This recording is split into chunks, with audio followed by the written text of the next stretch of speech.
नमस्कार. अदालत टाईममधून सलोनी ठाकूर. मेंदूवर नियंत्रण ठेवल्यास अंतिम ध्येय गाठता येते. डॉक्टर मधुली कुलकर्णी यांचे प्रतिपादन. पालक, खेळाडू आणि प्रशिक्षणाचे जैन स्पोर्ट्स अकॅडमीमध्ये प्रशिक्षण. कुठलाही खेळ खेळण्याच्या आधी मेंदूला ट्रेनिंग द्यावी लागते. ध्येय काय आणि मेंदू काय म्हणतो याकडे बारकाईने लक्ष दिले पाहिजे, कारण पचनेंद्रियांकडून आलेली माहितीवर आपली कृती हेच अंतिम ध्येयाच्या दिशेने उचललेले पहिले पाऊल आहे. यासाठी बाहेरील नकारात्मक बाबींचा मेंदूवर न येऊ देता त्यावर नियंत्रण ठेवले पाहिजे, असे मनोगत प्रसिद्ध क्रीडा मानसशास्त्रज्ञ डॉ. मधुली कुलकर्णी यांनी व्यक्त केले. जैन स्पोर्ट्स अकॅडमीतर्फे खेळाडू, पालक, प्रशिक्षणासह मॅनेजमेंटमधील सहकाऱ्यांसाठी आयोजित प्रशिक्षण कार्यशाळेत त्या बोलत होत्या. डॉ. मधुली कुलकर्णी यांचे स्वागत अरविंद देशपांडे यांनी केले.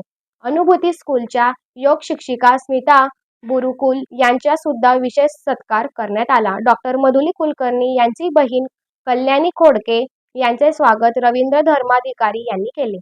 जैन स्पोर्ट्स अकॅडमीचे हेड कोच सुयश बुरकुल यांनी प्रास्ताविक करीत अकॅडमीतर्फे सुरू असलेल्या उपक्रमांची माहिती दिली. अरविंद देशपांडे यांनी मनोगत व्यक्त करताना खेळाडूला घडविण्यासाठी पालकांची भूमिका घेण्याबाबत भाष्य केले. डॉ. मधुली कुलकर्णी पुढे बोलताना म्हणाल्या की, आपले ध्येय यानुसार आपला मेंदू कार्य करतो. हे खेळासाठी आहे किंवा नाही. प्रत्यक्ष स्पर्धांमध्ये यश न मिळणे, चांगले खेळलो तर मी चांगला, निवड चाचणीत दबाव येणे यासाठी खेळ खेळण्याच्या आधी मेंदूला विशिष्ट पद्धतीने प्रशिक्षण द्यावे लागते आणि ही प्रक्रिया दैनंदिन सरावातून होत असते. जिंकण्यासाठी खेळावे हे आपल्या विचारांमध्ये बिंबले जात असते, मात्र जिंकण्यासाठी खेळावे हा अहंभाव नसावा. यातून प्रत्येक मॅच जिंकूनच शकतो असे नाही. चांगले खेळणे आपल्या हातात आहे, त्यावर आपले नियंत्रण आहे, मात्र हरणे आणि जिंकणे आपल्या हातात नाही.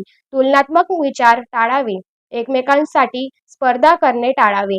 आपल्यासमोर आव्हान येतात त्याला आपण समस्या म्हणून न पाहता सकारात्मक विचारांद्वारे त्याचा स्वीकार करावा. मानसिकता प्रशिक्षण म्हणजे काय आणि कशासाठी आवश्यक आहे? आव्हान आणि टीकांनी हादरून जाऊ नका, त्यासाठी शिका व तुम्हाला आकार द्या.